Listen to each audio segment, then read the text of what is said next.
तो आगे एवरेज में आगे बढ़ते हैं। ठीक है भाई, बेसिक ही है, उसी से आगे बढ़ रहे हैं। अगला क्वेश्चन क्या है, there are 10 balls, some of them are red and others are white, the average cost of all the balls is ₹28, the average cost of red balls is 25 and that of white balls is 30, the number of white balls is. हमें पहले तो basically जो अपना basic है कि भाई जो भी टोटल होता है upon number of observation is equals to average होता है। तो पहले तो हमें सबसे पहले क्वेश्चन को पढ़ते ही, जैसे अब तक समझिएगा होगी फर्स्ट पार्ट देख के, कि सबसे पहले क्वेश्चन पढ़ते ही हमें ये चीज़ देखनी कि किस चीज़ की बात हो रही है, टोटल क्या होगा, नंबर किस चीज़ की बात हो रही है और एवरेज क्या बात हो रही है। ठीक है, तो हमें यहाँ पे इतना समझ में आएगा कि नंबर ऑफ बॉल्स हैं, बस हैं दो टाइप की, रेड और वाइट। टोटल जो है वो होगा टोटल कॉस्ट जो है बॉल्स की, और एवरेज क्या है, एवरेज कॉस्ट पर बॉल। ठीक है, ये समझ गए, आधा काम वहीं पे ख़त्म है। अब बस लिखते चलो। हमें ये पता है कि 10 बॉल्स हैं टोटल, जिसमें से कुछ रेड है और कुछ वाइट है। एवरेज कॉस्ट पता है हमें बॉल्स की कि और सबकी 28 है, टोटल का एवरेज 28 है, रेड का एवरेज 25 है और वाइट का एवरेज 30 है। ठीक है, तो हमें क्या निकालना है कि भाई इसमें बताओ कि वाइट बॉल्स कितनी है। तो बिल्कुल बेसिक से अगर करें तो क्या हो जाएगा कि अगर average cost of red balls 25 है तो total cost of red ball ऊपर है, ये है, और नंबर ऑफ रेड बॉल नीचे है। Similarly total cost of white balls अगर ऊपर है तो नंबर ऑफ वाइट बॉल्स नीचे है और एवरेज 30 है। तो जो total cost of red balls है वो हमारे पास कितनी आ गई, 25 बार। Total cost of white balls कितनी आ गई, 30W है। नंबर ऑफ वाइट, रेड और वाइट बॉल्स को हमने R और W मान रखा है, और उसने बोला है कि टोटल का एवरेज निकालूंगा तो 28 आता है। तो टोटल का एवरेज कैसे आएगा कि total of red balls cost, total cost of white balls upon में number of balls red plus white, जो कि वैसे तो 10 ही है, मेरे को पता ही है। और कितने का एवरेज आ रहा है, दैट इज़ 30। अभी एक गलती क्या हो जाएगी हमसे, क्या हो सकती है कि मैं यहाँ पे इसको R+W को 10 ले दूँ। अगर मैं 10 लिखूँगा तो क्या गलती होगी वही बताऊँगा बाद में, लेकिन अभी पहले इसको कर लो। तो हमें बचा टोटल ऑफ ये 25 आ रहा है और ये 30W है। इधर लेके जाएंगे इसको, आ जाएगा कितना, 25R प्लस 30W, 30 था हाँ, और ये 28 था टोटल का एवरेज। तो 28R प्लस 28W, इधर से नहीं जाएगा तो 3R is equals to 2W, मतलब R/W का जो रेशियो है वो 2:3 है। ठीक है, अब 2:3 का रेशियो है और टोटल बॉल्स कितनी है अपने पास पता है हमें, 10 बॉल्स हैं टोटल। तो डिवाइड कर लो, 3 2 5, 5 की वैल्यू अगर 10 है तो 2 की वैल्यू कितनी होगी 4 और 3 की वैल्यू 6, मतलब रेड बॉल्स 4 है और वाइट बॉल्स 6 है। तो इसका आंसर कितना हो गया, पूछा गया था नंबर ऑफ वाइट बॉल्स 6। ठीक है, अच्छा वो गलती समझा देता हूँ एक बार कि अगर मैं यहाँ पे इसको 10 ले लूँगा तो क्या हो जाएगा। ठीक है, कुछ खास नहीं, लेकिन फिर भी एक बार समझ लो कि अगर मैं इसको ले लेता तो मुझे पता है कि 25R total cost of red balls थी, 30W total cost of white balls थी। अब मुझे पता है कि R+W की जगह मुझे पता है टोटल 10 ही है और टोटल का एवरेज 28, तो मैं यहाँ से क्या करूँगा 25R plus 30W is equals to 280 आ गया। अब मैं इसको सॉल्व भी करूँगा, 5 से डिवाइड कुछ भी करूँगा तो मेरे पास R/W का रेशियो नहीं आ रहा, समझ में आया। तो जब तक मेरे पास रेशियो ही नहीं आएगा R/W का, तो चाहे मेरे को पता हो कि R+W 10 है तो मैं कैसे निकालूंगा, या तो फिर वही वाला है कि R+W 10 है, या आगे दो इक्वेशन, दो वेरिएबल, इसको सॉल्व कर लो चुपचाप निकाल के, इसको 10 - R करके वो करो। पर वो क्यों करना है जब हमारे को सीधा ही हो सकता है, तो भाई कोई दिक्कत नहीं, उससे भी हो जाएगा। ठीक है, अच्छा इसमें एक और तरीका है, अगर वो एलिगेशन वाला जो हमने लास्ट टाइम सीखा था, अगर मैं एलिगेशन लगा दूँ सीधा तो क्या होगा, एलिगेशन के हिसाब से मैं कॉस्ट लिख दूँगा, भैया रेड और वाइट है, रेड की कॉस्ट 25 है, वाइट की 30 है, और इनको जब मैं मिलाता हूँ तो एवरेज बन रहा है कॉस्ट का 28। इसका मतलब मैंने कितनी नंबर ऑफ रेड और वाइट बॉल्स मिलाई है, निकाल लो, ये आ गया, इसमें 3 और इधर 2, रेड 2 आ गया ना, 2:3। इसीलिए एलिगेशन वाला मेथड कई बार बहुत आसान कर देता है, कुछ नहीं लिखना पड़ा, चुपचाप हमें आएगा कि नंबर ऑफ बॉल्स का रेशियो 2:3 होगा। ये तो पता है ना, वेटेज वाली बात जो मैंने लास्ट वीडियो समझाई थी, वही वाली चीज़ है कि average cost of red balls, average cost of white balls, average cost of total ball. तो मैं इनको किस रेशियो में मिलाऊं कि एवरेज कॉस्ट इतनी आ जाए, तो किस रेशियो में मिलाना पड़ेगा, 2:3 में, और टोटल बॉल्स थे 10 तो उसको 2:3 में डिवाइड कर दिया। ठीक है, मैंने हर तरीके से दिखा रहा हूँ मैं, बाकी जो बढ़िया लगे वैसे कर लेना है, ठीक है। अच्छा, ये बढ़िया सवाल है अगले वाला, ठीक है। इसमें थोड़ा पकड़ना पड़ेगा कि क्या सीन है, ध्यान से पढ़ना है सवाल को। क्या कह रहा है कि there were 35 students in a hostel, if the number of students is increased by 7, the expenditure on food increases by 42 rupees per day, while the average expenditure of students is reduced by 1. What was the initial expenditure on food per day? अच्छा, इसमें क्या चीज़ होती है, एक जो दिमाग थोड़ा सा घूम सकता है इसमें, वो चीज़ क्या है कि हम लोग एवरेज निकाल रहे हैं, और इस एवरेज तो निकल जाएगा, समझ बेसिक क्या समझ में आया कि भैया टोटल एक्सपेंडिचर हो रहा है कुछ कितने बच्चों पे, 35 बच्चों पे, तो एवरेज एक्सपेंडिचर आ जाएगा टोटल एक्सपेंडिचर अपॉन में नंबर ऑफ़ स्टूडेंट्स से हमारे पास आ जाएगा एक्सपेंडिचर पर पर्सन कितना हो रहा है। लेकिन जो हमारा थोड़ा सा दिमाग से हिला सकता है वो क्या है, ये जो पर डे वाली बात है कि यार एक तो हम लोग पहले एक्सपेंडिचर को पर पर्सन निकाल रहे हैं, और फिर ये पर डे कहाँ से आ गया, ठीक है। तो उससे कंफ्यूज नहीं होना, बस वो क्या कह रहे हैं कि जो हम ये टोटल एक्सपेंडिचर है बच्चों का जो हो रहा है अपॉन जो नंबर ऑफ़ स्टूडेंट्स हैं, तो इससे क्या आ रहा है हमारे पास, एवरेज एक्सपेंडिचर पर स्टूडेंट आ रहा है। तो और ये जो एक्सपेंडिचर हम टोटल ले रहे हैं, ये टोटल एक्सपेंडिचर हम पर डे का ही ले रहे हैं, तो जब हम टोटल ही पर डे ले रहे हैं तो एवरेज भी जो आएगा वो पर डे ही आएगा। बस इसमें ये कंफ्यूज नहीं होना है कि जो एवरेज आ रहा है एक्सपेंडिचर का, ये एवरेज एक्सपेंडिचर पर पर्सन पर डे ही आ रहा है, तो पर डे की कोई वैल्यू नहीं है, हमें पर डे वाली चीज़ से कंफ्यूज नहीं होना है कि वो तो ऑटोमेटिकली ही इम्प्लाइड है। जब एक्सपेंडिचर पर पर्सन आ रहा है तो जो एक्सपेंडिचर हमने इंडिविजुअल सबका हम पर डे ले रहे हैं, तो एवरेज भी पर डे आ जाएगा, ठीक है। मैं जस्ट मैं बता रहा हूँ, अगर अच्छा डाउट अराइज नहीं हुआ था तो अब नहीं हो जाना चाहिए, पता चले अब तक आया नहीं था डाउट और ये बताने के बाद आ गया, नहीं आया था तो बेस्ट है अगर क्लियर था तो, लेकिन ये आ जाता है कई बार, इस वजह से सवाल थोड़ा बढ़िया बन जाता है। तो क्या बोल रहा है भैया, 35 स्टूडेंट थे, ठीक है, नंबर ऑफ़ स्टूडेंट उसने बढ़ा दी 7 से 42 कर दिए बाद, मतलब 7 से स्टूडेंट बढ़ा दिए बाद में, एवरेज जो एक्सपेंडिचर था तो वो 42 रुपये पर डे बढ़ रहा है। ये पर डे की वजह से क्या होता है, हम एवरेज में 42 प्लस कर देते हैं, नहीं, वो टोटल एक्सपेंडिचर ही 42 बढ़ रहा है, तो जो एवरेज एक्सपेंडिचर था पहले वो 1 कम हो जाता है। तो वही जब नहीं पता हो तो x मान लो, है ना, पहले अगर x था तो अब कितना हो जाएगा, x माइनस 1। स्टूडेंट पहले 35 थे, बाद में 7 बढ़ा दिए, कितने हो गए 42, और जो एक्सपेंडिचर है टोटल एक्सपेंडिचर उसमें भी कुछ बढ़ा घटा है, कितना बढ़ा है 42 रुपये, एक्सपेंडिचर जो है 42 से बढ़ गया है, मतलब जो भी पहले था प्लस 42, पहले कितना था 35x, ये टोटल एक्सपेंडिचर ही तो है, पहले जब 35 लोग थे तो इतना था, तो उसने बोला कि पहले जो 35 लोग थे तो जितना भी एक्सपेंडिचर था वो बढ़ गया कितने से 42 रुपीज़ बढ़ जाता है अगर 7 बच्चे और आ जाते हैं, लेकिन जो एवरेज एक्सपेंडिचर है वो जितना था वो 1 कम हो रहा है। ये बिल ध्यान से उठाने की कौन सी चीज़ कहाँ लगानी है, एवरेज को नहीं बढ़ा देना 42 रुपये, एवरेज तो 1 रुपये कम हो रहा है, लेकिन एक्सपेंडिचर जो है वो 42 रुपये बढ़ रहा है, बस आ गया, एक्स के लिए सॉल्व कर दो, 35x plus 42 is equals to 42x minus 42, तो 42 इधर माइनस में जाकर प्लस हो जाएगा, तो ये 80 आ जाएगा और ये 7, तो x की वैल्यू 7 1 7 7 2 14, कितनी वैल्यू आ गई 12, x की वैल्यू आ गई 12। पूछा क्या है, what was the initial expenditure on food per day, initial expenditure कितना था 35x, 35 इंटू 12, 12 5 60, 12 36 42, मतलब पहले जब 35 बच्चे थे तो 420 रुपये का टोटल एक्सपेंडिचर हुआ था, समझ में आया।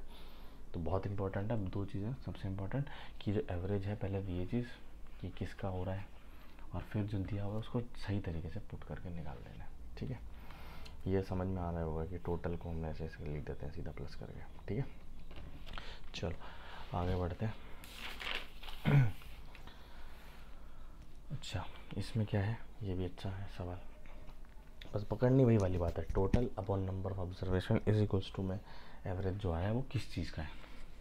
इसने क्या बोला है, average amount of saving of 10 students is 600 रुपये, एवरेज पहले बता दिया, ये बता दिया कितने नंबर था 10, 3 of the students have no savings at all, मतलब वो जो टोटल है सेविंग्स का उसमें तीन का कंट्रीब्यूशन 0 है, and each of others have at least 250 rupees, मतलब 3 तो चले गए, 3 में तो तीनों ने कुछ कंट्रीब्यूट नहीं किया, बचे 7, उन 7 में इंडिविजुअली सब ने 250 तो दिए ही हैं, 250 निहाल हु हैज़ एग्जैक्टली 1300। जो ये बचे हैं उनमें इंक्लूड, जो निहाल इंक्लूडेड हम साथ में, वो उसके पास उसने एग्जैक्टली 1300 कंट्रीब्यूट करें। तो क्या पूछ रहा है, the largest amount that any one student can have. तो लार्जेस्ट अमाउंट बताओ जो किसी एक बंदे की सेविंग है हो सकती है। ठीक है, बड़े सवाल है लेकिन देखना कैसे होगा, बहुत सिंपल सा है, कुछ नहीं है। अपने को इतना तो समझ में आ ही गया कि भैया टोटल सेविंग्स है अपॉन नंबर ऑफ पर्सनस है, नंबर ऑफ पर्सन है, और यहाँ पे क्या आ रहा है अपने पास, एवरेज सेविंग्स। तो हमें क्या क्या पता है, हमें पता है एवरेज सेविंग 600 रुपये है, हमें ये पता है कि कितने लोगों पे किया गया, ये 10 पे किया गया। अब जो ये टोटल है, तो जो टोटल सेविंग्स है वो कितनी आ रही है अपने पास, 6000। 10 को ऊपर मल्टीप्लाई कर देंगे, डिवाइड और इधर मल्टीप्लाई, तो टोटल सेविंग्स अपने पास आ रही है 6000। अब ये बनी कैसे हैं वो ये बता रहा है कि 10 लोग हैं, जिसमें से अगर मैं ऐसे ले लूँ 1 2 3 4 5 6 7 8 9 10, तो इन 3 का तो कंट्रीब्यूशन 0 है टोटल में। ठीक है, बचे कितने, 7 लोग, जिसमें सब ने इंडिविजुअली 250 दिए ही है। उसमें से जो एक निहाल है उसने एग्जैक्टली 1300 दे रखे हैं। मतलब मैं मान लूँ कि इसने तो 1300, मान लो ये निहाल 10th बंदा था, तो इसका कंट्रीब्यूशन टोटल 1300 है, बाकी सबका मिनिमम 250 तो है ही है। ठीक है, तो अब कैसे करेंगे, इसमें पूछ क्या लिया है, लार्जेस्ट अमाउंट बताओ जो कोई एक बंदा डोनेट कर सकता है। मतलब इन सब का सम 6000 है, ये तो हमें पता है। तो लार्जेस्ट कैसे निकालेंगे, मिनिमम पता लेते हैं कि 250 कितने लोगों ने दिया, 1 2 3 4 5 6, तो 6 इंटू 250 इनका मिनिमम कंट्रीब्यूशन है। प्लस हमने अलग अलग दिया हुआ वो कोई दिक्कत नहीं है। ठीक है, प्लस निहाल ने कितने दिए हैं 1300, और टोटल होना कितना चाहिए था 6000। तो निकाल लो, 6 5 30, 1500 और 1300 कितना हो गया 2800। मतलब जो हमें जितना हमें पता है उससे हमारे पास 2800 का तो हिसाब आ गया। 6000 में से बचा कितना, 6000 में से 2800 माइनस कर दो, 2, 5 में से 2 गए 3, मतलब 3200 रुपये हैं जो इंडिविजुअली सबने, क्योंकि ये तो 250 तो मिनिमम था ना, हो सकता है इसने कुछ दिए हो, इसने कुछ, ये जो 3200 रुपये हैं ये कहाँ से आएंगे, इन 3 ने तो कुछ दिया नहीं। निहाल का अपने को एग्जैक्ट पता ही है, बाकियों का हमें पता है कि 250 इंडिविजुअल सबने दिए ही हैं। तो ये जो बाकी 3200 रुपये बचे हैं ये हो सकता है इसने कुछ दिए हों, इसने कुछ, और उनका टोटल 3200 है। लेकिन पूछा गया है लार्जेस्ट अमाउंट बताओ जो कोई एक बंदा कंट्रीब्यूट कर सकता है। तो लार्जेस्ट कब बताएंगे, जब हम ये मान लें कि ये 3200 रुपये जो बचे हैं वो किसी इनमें से किसी एक बंदे ने दे दिए। मतलब 250 इन सब ने बस मिनिमम ही दिया था, इन सब ने मिनिमम दिया है, और सिर्फ एक बंदे ने 3200 दिए। तो अगर किसी एक बंदे ने 3200 दिए हैं तो उसका कंट्रीब्यूशन कितना हो जाएगा, क्योंकि 250 तो वो दे ही रहा था इंडिविजुअल, प्लस उसने सारा का सारा जो बचा था वो उसने दे दिया 3200। तो आंसर क्या आया 3450। मतलब जो लार्जेस्ट कंट्रीब्यूशन एक बंदा कर सकता है वो कितना कर सकता है 3450 रुपये। ठीक है, अच्छा सवाल था, मतलब टाइम लगने वाला था, प्री का नहीं है, मेंस टाइप का सवाल है, लेकिन कंसेप्चुअली थोड़ा स्ट्रॉन्ग करता है ये एवरेज वाली चीज़ को। ठीक है, नहीं आया दोबारा रिपीट करके देख लेना। ओके, चलो अब आ जाते हैं एज वाले सवालों पे। एज वाला कुछ नहीं है, वो जो हमने पहले करे थे वही है। कोई एक किसी पेरेंट को ऐड कर देंगे तो भैया एवरेज ये हो रहा है, किसी को हटा देंगे तो इतना हो रहा है। ठीक है, बट फिर भी मैं उसमें एक अच्छा सवाल अगर मुझे कोई लिख रहा है तो वो यही वाला था, तो मैं वही करवा रहा हूँ। क्या है, in a family of 5 members the average age at present is 33 years, the youngest member is 9 years old, the average age of family just before the birth of the youngest member was. ठीक है, तो हमें क्या पता है कि 5 member की आज की एज 33 है, तो सिंपल है, ऊपर क्या आएगा जो टोटल एज है पाँचों की मिला के, अपॉन में कितने की 5 थे, एवरेज हमें पता है 33 है, तो मतलब टोटल एज अभी कितनी है सबकी मिला लें तो 165 ईयर्स। और उसने क्या बोला है, यंगेस्ट जो है इनमें से, ये 5 लोग होंगे ना, ये A1 plus A2 plus A3 plus A4 plus A5, तो इसमें से जो भी यंगेस्ट है वो 9 साल का है मान लो। तो पूछा क्या है, एवरेज एज बताओ उस फैमिली की just before the birth of youngest member. तो यंगेस्ट मेंबर 9 साल, तो 9 साल पहले उनकी एज कितनी होगी सबकी एवरेज। तो क्या करेंगे, हमें ये पता है कि एवरेज एज अगर A1 की अभी बंदे की A1 है तो 9 साल पहले कितनी थी, A1 माइनस 9, A2 माइनस 9 दूसरे बंदे की, तीसरे की A3 माइनस 9, चौथे की A4 माइनस 9 और पाँचवें की A5 माइनस 9। नहीं, क्योंकि 5 बंदा तो है ही 9 साल का ना अभी, तो ये तो 0 ही हो जाएगा। मतलब कर भी सकते हैं, ऐसी कोई बात नहीं, वो आए 0 है, लेकिन 5वां बंदा तो हमने मान लिया ना यंगेस्ट ही है मान लो, तो वो तो था ही नहीं उससे पहले। ठीक है, तो अब क्या हो जाएगा, ये जो टोटल एज थी उसमें से मैं कितना घटा दूँ, 1 2 3 4, 4 बार 9 को घटा देता हूँ, तो 165 माइनस 9 4 ज़ा 36, कितना आया 9, और 15 में से 3 गए 12, इतना आ रहा है। ठीक है, अब इसमें 12 आ गया, 129 आ गया। अब ये तो आ गई टोटल एज कब की, जो 9 साल पहले की थी। ठीक है, 129 एज आ गई। और 4 साल पहले जो बंदे थे वो कितने थे, 4 ही तो थे।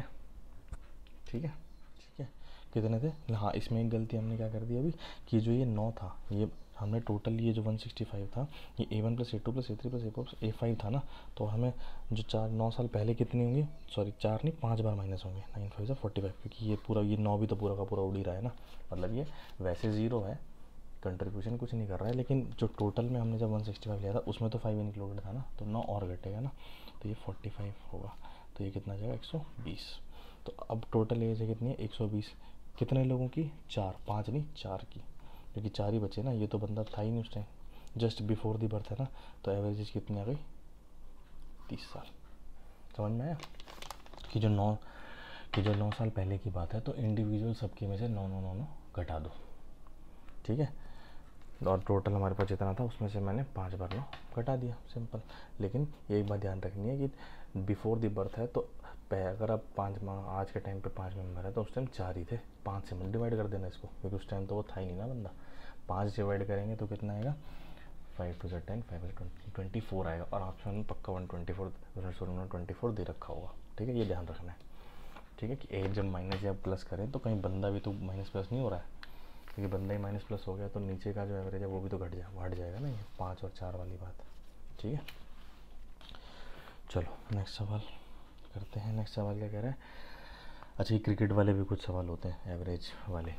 ठीक है, तो अभी टाइप ही देख लेते हैं कि सचिन है, उसकी एवरेज है 11 इनिंग्स की कुछ है, हैज़ अ सर्टेन एवरेज बोल दिया, तो एवरेज नहीं पता। इन 12th इनिंग ही scores 120 runs and there by increases his average by 5 runs, this new averages बताओ कितनी है। तो उसने क्या बोला, अच्छा बैट्समैन की एवरेज क्या होती है हमें पता है ना, जो टोटल रन्स उसने स्कोर करे अपॉन टोटल इनिंग्स उसने कितनी खेली है, ये आते हैं एवरेज। तो यही अपने को पता होना चाहिए। अब इससे खेलो सारा गेम। क्या बोला है, सर्टेन एवरेज फॉर 11 इनिंग्स, मतलब जब 11 इनिंग्स थी तो कुछ एवरेज थी, सर्टेन बोल दिया मतलब नहीं पता, तो एक्स थी मान लो, तो उसके जो टोटल रन्स थे 11 इनिंग्स तक वो कितने थे, 11 एक्स थे। अब उसने बोला कि जो 12th इनिंग उसने खेली उसमें उसने 120 रन बना दिया, मतलब टोटल 11 इनिंग्स तक 11 एक्स था, तो 12th इनिंग भी खेल ली, तो अब टोटल कितना हो जाएगा 120 बढ़ जाएगा टोटल में, और एवरेज कितना हो जाएगा 12, क्योंकि एक इनिंग फालतू खेल लिया, तो जो एवरेज है वो 5 रन से बढ़ जाता है, मतलब पहले एवरेज 5 था तो अब x प्लस 5 हो जाएगा। तो न्यू एवरेज बताना है, मतलब पहले x की वैल्यू निकाल लो, 11x plus 120 is equals to 12x plus 60, 12 ऊपर जाएगा मल्टीप्लाई हो जाएगा ना, तो ये x बचा इधर 60, तो मतलब x की वैल्यू 60 है, तो x की वैल्यू 60 है, और हमसे पूछी कितनी थी कि नया एवरेज बताओ, तो अब कितनी हो जाएगी x plus 5 that is 65, new पूछी ध्यान से। कई बार हम क्या करते हैं, क्योंकि हमने x माना है तो हम x की वैल्यू निकाल देते हैं और सीधा आंसर में ले देते हैं, और वो 60 भी दे रखा होगा उन्होंने पक्का। ठीक है, तो ये ध्यान रखना है। ओके, दूसरा सवाल, एक क्रिकेटर है उस बॉलिंग एवरेज इज 12.4 रन्स पर wicket, he takes 5 wickets for 26 runs in the next innings and thereby decreases his average by 0.4, the number of wickets taken by him till the last match was। अच्छा bowling average क्या होता है, bowling average वैसे बता दिया, नहीं पता हो तो क्वेश्चन से पकड़ लेना चाहिए, दैट इज रन्स पर विकेट, ये रन्स पर विकेट होती है बॉलिंग एवरेज। अब इसने में क्या बता रखा है कि एक बंदे की बॉलिंग एवरेज 12.4 है। ठीक है, अब ये नहीं बताया कि उसने कितने रन थे या कितने विकेट थी, पहले कुछ नहीं पता, तो R/W ही मान लो। अब उसने क्या बोला कि 5 विकेट एक्स्ट्रा ले रहा है वो 26 रन दे के, इसके बाद मतलब कि R प्लस W 26 रन फालतू दे रहा है, और विकेट जितनी थी पहले से वो 5 और उसने ले लिए, और उससे एवरेज उसका घट के 0.4 घट जाता है, तो 12.4 था तो अब 12 हो गया। तो बताओ कि number of wickets taken by him till the last match was, मतलब ये डब्लू की वैल्यू, लास्ट मैच तो ये वाला था ना, कितनी थी, तो डब्लू की निकालने, दो इक्वेशन, दो वेरिएबल, यहाँ से सीधा कर सकते हैं। आर की वैल्यू 12.4 डब्लू पुट कर दो तो आ जाएगा 12.4 डब्लू प्लस 26, इस पूरे को ऊपर ले जाओ, 12 डब्लू प्लस 12 5 60, इधर जाके माइनस 0.4 डब्लू, और 10 में 6 गए 4, 6 7 में 26 माइनस करेंगे ना, 4 3, तो विकेट आ जाएगा 340 बाई 4, 4 8 ज़ा 32, 4 5 ज़ा 20। ठीक है, ये तो थी उसकी 85 थी डब्लू, और लास्ट मैच उसने खेला वो ये रहा था, तो डब्लू प्लस 5 मतलब हमें 90 उसकी। ठीक है, अब उसकी है कितनी, 90। ओके, सिंपल, बस ये ध्यान रखना है। और नहीं भी पता, जैसे मालूम में कई बार लोगों नहीं पता था कि बॉलिंग एवरेज, बैटिंग एवरेज सबको पता होती है कि total runs upon total innings होता है, लेकिन बॉलिंग एवरेज कई बार नहीं पता होती। तो बॉलिंग एवरेज होती है रन्स पर विकेट। नहीं भी पता है अगर कोई एवरेज, तो क्वेश्चन में देखो कहीं ना कहीं दिया होगा, जैसे रन्स पर विकेट है, एक्सपेंडिचर पर डे था उसमें, तो वही एवरेज है बेसिकली। ठीक है, चलो अगर अब तक वाले क्वेश्चन हो गए सारे, तो इसका मतलब एवरेज वैसे आ ही गया है पूरा। ठीक है, अब मेरे हिसाब से सारे हो जाने चाहिए, बट स्टिल मैं करवा देता हूँ। अगर टाइम नहीं है तो सिर्फ वीडियो भी देखनी है, तो एटलीस्ट इनकी तो देखनी है। क्या कह रहा है, एवरेज टेम्परेचर है मंडे ट्यूसडे वेडनेसडे थर्सडे का 60, average temperature Tuesday Wednesday Thursday Friday का है 63। If the ratio of temperature of Monday and Friday is 21-25, then what is the temperature of Friday. तो क्या बोला है कि मंडे का टेम्परेचर ट्यूसडे का, वेडनेसडे का और थर्सडे का मिला के है 60, और क्या बोला है कि average of Tuesday Wednesday Thursday and Friday का टेम्परेचर कितना है 63, और इनका रेशियो दिया हुआ है मंडे और फ्राइडे के टेम्परेचर का। तो बताओ कि फ्राइडे का कितना है। तो हमें पता है क्या क्या कॉमन है, ट्यूसडे वेडनेसडे थर्सडे का टेम्परेचर यहाँ भी कॉमन है और यहाँ भी कॉमन है। तो पहले तो यहाँ से निकाल लो कि इनका सम कितना है, तो 6 4 24, 240 इसका सम है, और Tuesday plus Wednesday plus Thursday plus Friday का सम कितना है 4 × 63, 20 52। अगर मैं इस वाली इक्वेशन में से इसको माइनस कर दूँ तो क्या होगा, ट्यूसडे वेडनेसडे थर्सडे सब खल्लास ख़त्म हो जाएगा। तो इधर क्या बचेगा, फ्राइडे का टेम्परेचर माइनस मंडे का टेम्परेचर, और इधर क्या बचेगा 12। और मुझे पता है कि फ्राइडे और मंडे का टेम्परेचर रेशियो कितना है, मंडे टू फ्राइडे का 21-25, मतलब अगर फ्राइडे का 25x है तो मंडे का 21x है। तो माइनस कर दो 4x इक्वल्स टू 12, x की वैल्यू 3, मतलब x की वैल्यू 3 है। तो पूछा किसका टेम्परेचर, फ्राइडे का टेम्परेचर कितना था 25x, तो 25 × 3 75 डिग्री फ्राइडे का टेम्परेचर था। ठीक है, ये बेसिकली दिमाग चलाना है, इसमें क्वेश्चन देख के कंफ्यूज नहीं हो जाना है, बस लिखते चलो और ये कॉमन वाली चीज़ पकड़ो, माइनस करो, आंसर आ जाता है। ठीक है, अगला, average of 20 numbers is 15, the average of first 5 numbers is 12, the average of rest are, बताओ कितना है। बहुत बेसिक सवाल हो जाना चाहिए। देखते 20 नंबर मतलब A1 A2 A3 ऐसे करते करते A20 तक का जो टोटल सम है 20 नंबर्स का, उसका एवरेज कितना है 15, मतलब टोटल सम आ रहा है 300। मतलब अगर सब का मैं सम कर दूं 20 तक तो कितना आ रहा है 300। एवरेज ऑफ फर्स्ट 5 मतलब A1 plus A2 plus A3 4 plus A5 तक का जो सम है 5 इजिकल्स टू कितना है 12 दिया हुआ है हमें। ठीक है, तो इनका सम कितना है A1 plus A2 plus A3 plus A5, 12 5 60 है इनका सम।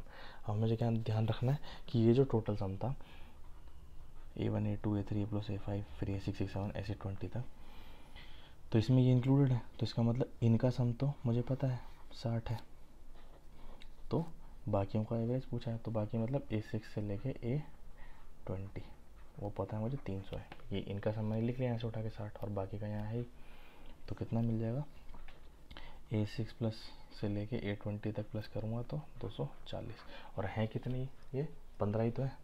तो एवरेज निकालना है तो 15 से डिवाइड कर दो टोटल को, तो टोटल को 15 से डिवाइड करूँगा तो 15 1 ज़ा 15 और 9 15 6 ज़ा कितना आया 16 आया समझ में। ये वाली चीज़ आनी चाहिए, अब हम टोटल में से कुछ घटा वटा रहे होते हैं। ठीक है, आई थिंक समझ में आ गया होगा। इतने बड़े बड़े सवाल हमने पहले कर ही रखे हैं। क्या बोल रहा है, out of 4 numbers the average of first 3 is 15, the last 3 is 16, if the last number is 19 the क्या बोला, एक सेकंड में चेक कर लेता हूँ एग्जैक्ट क्या था। हाँ, द फर्स्ट, नहीं फर्स्ट नंबर बताओ कि जो फर्स्ट है वो कितना है। अच्छा, तो ध्यान से देखना, इसमें क्या पूछा है, 4 A1 plus A2 plus A3 plus A4, ठीक है। Out of 4 number the average of first 3 is 15, मतलब A1 plus A2 plus A3 का एवरेज 15 है, मतलब 15 3 सा 45, इन तीनों का सम 45 है। लास्ट 3 का मतलब लास्ट 3 कौन से हो गए, A2 plus A3 plus A4, इनका जो है एवरेज वो कितना है 16, 16 3 सा 48, तो A2 plus A3 plus A4 मुझे पता है, ठीक है। तो इसमें इसने क्या पूछा है, एक सेकेंड चेक कर लेता हूँ मैं, और जो लास्ट नंबर है इसमें, अच्छा 19 है, तो मतलब A4 मुझे पता है कि 19 है, तो A2 प्लस A3 जो है लास्ट नंबर 19 है, तो ये हो गया 48, तो A2 प्लस A3 कितना हो गया 48 में से 9, तो 9 2 29 है A2 प्लस A3, पूछा फर्स्ट नंबर है, अब A2 प्लस A3 पता है, पुट कर दो, तो A1 प्लस A2 प्लस 29 है, और इनका सम 45 था, तो A1 की वैल्यू कितनी हो गई 16, है ना, सिंपल है, आया समझ में, कुछ रॉकेट साइंस नहीं है इसमें, ठीक है। तो बड़े एक सवाल बनता है इसमें, बहुत कॉमन पूछा जाता है और बहुत मतलब अच्छा सवाल है, अगर किसी ने नहीं करा हुआ पहले तो टाइम बहुत वेस्ट हो जाता है पेपर में, तो ये बहुत इंपॉर्टेंट है देखना। इसने क्या बोला, 11 रिजल्ट्स हैं जो कुछ कोई भी हैं उनका एवरेज 50 है, मतलब 1 प्लस 2 प्लस 3 ऐसे जो भी हैं 11 तक, उनका जो एवरेज है वो 50 है, तो टोटल जो है इनका ऑब्जर्वेशन है 11, इनका टोटल है 550, ठीक है। अब उसने क्या बोला है, if the average of first 6 results is 49, तो फर्स्ट रिजल्ट्स कौन कौन से है, पहली एंट्री, दूसरी एंट्री, तीसरी और छठी एंट्री, इनका उसने क्या बोला, इनका जो एवरेज है वो 49 है, मतलब अगर मैं first entry, second entry, third ऐसे करते करते 6th एंट्री तक प्लस करूँ, तो इनका जो टोटल आएगा वो कितना आएगा, 6 9 54, 6 4 24 और 294, सम पहली से एंट्री का इतना आएगा। एक और उसने बात बोली है कि जो लास्ट 6 एंट्रीज़ हैं उनका एंड लास्ट 6 का 52 एवरेज है, मतलब 6 plus 7 plus 8 plus 9 plus 10 plus 11, इनका कितना है 52, तो मतलब 6th एंट्री 7th एंट्री ऐसे लेते लेते 11th एंट्री तक लूँगा, तो उनका सम आ रहा है 6 2 12 6 5 30 312, ये आ गया इनका सम। तो उसने बोला 6th नंबर कितना है, बस कुछ नहीं करना, इसमें पुट करना है। अगर हम उसने बोला है पहली एंट्री, दूसरी एंट्री ऐसे करते करते 5वीं एंट्री, छठी एंट्री, फिर 7वीं एंट्री, फिर 8 9 10 11 एंट्री, इनका टोटल सम 550 है, तो मेरे को यहाँ से मैं निकाल सकता हूँ कि पहली एंट्री, दूसरी, तीसरी, चौथी प्लस 5वीं का सम कितना है 294 माइनस A6 लिख देता हूँ मैं, अभी 6 लिखूँगा तो कोई ऐसा ना लगे हुआ है, तो A6, ठीक है, A1 A2 A3 है तो A6 हो गया। तो पहले 5 का तो मुझे पता चल गया कितना है 294 minus A6 plus 6th entry A6, और मुझे पता है यहाँ से अगर मैं निकालूंगा तो A7 प्लस 8 8 प्लस 11 ऐसे A11 तक करूँगा तो कितना आएगा 312 माइनस A6, इस 6th एंट्री को इधर ले गया, प्लस थी माइनस में, तो 7 से लेके 11 तक का जो सम है वो कितना है 312 माइनस A6, बस यहाँ से 6th एंट्री 6 A6 से तो पूछा है, निकाल दो, प्लस माइनस कट गए, इनको प्लस कर दो, कितना आ गया 500, 4 5 6 9 1 10 606 माइनस A6 इज टू 550, तो A6 की वैल्यू आ गई 56, मतलब 6th एंट्री थी वो 56 थी, ठीक है। ये तो बेसिक कंसेप्ट हो गया कि कैसे कर रहे हैं, कुछ नहीं है, टोटल था उसमें एवरेज से 6th एंट्री को अलग कर करके हमने प्लस कर लिया, मेन इंपॉर्टेंट चीज़ थी वो ये आना चाहिए, ठीक है। अब इसकी शॉर्ट ट्रिक क्या बना देते हैं लोग, वो ये बना देते हैं कि भाई 11 रिजल्ट्स हैं, उनका टोटल जो है वो 550 आ रहा है, ठीक है। पहले 6 का कितना है 49, तो 6 इंटू 49 कर दो यहाँ पे, तो 6 इंटू 49 कितना हो जाएगा 294, और लास्ट 6 है उसका कितना है 52, 6 इंटू 52 कर दो 312, करना क्या है इन दोनों को प्लस करो और इसमें से माइनस कर दो। 606 में से ये का कितना आएगा 56। ये शॉर्ट ट्रिक बना देते हैं इसकी, ठीक है। तो सीधा शॉर्ट ट्रिक याद नहीं करनी, पता भी चलना चाहिए ऐसा क्यों करते हैं। ये टोटल दे रखा है और फर्स्ट 6 लास्ट 6 दे रखा है, तो इनका टोटल प्लस करके माइनस कर दो तो सीधा आंसर आ जाता है। वो क्यों आ रहा है, वो उसका रीज़न ये है, बेसिकली करना ये चाह रहे हैं, ठीक है। ओके, अच्छा सवाल है, आता है पेपर में, टाइम वेस्ट भी करवाता है अगर नहीं कर रखा पहले तो, ठीक है। बेशक दोबारा देख लेना इसको।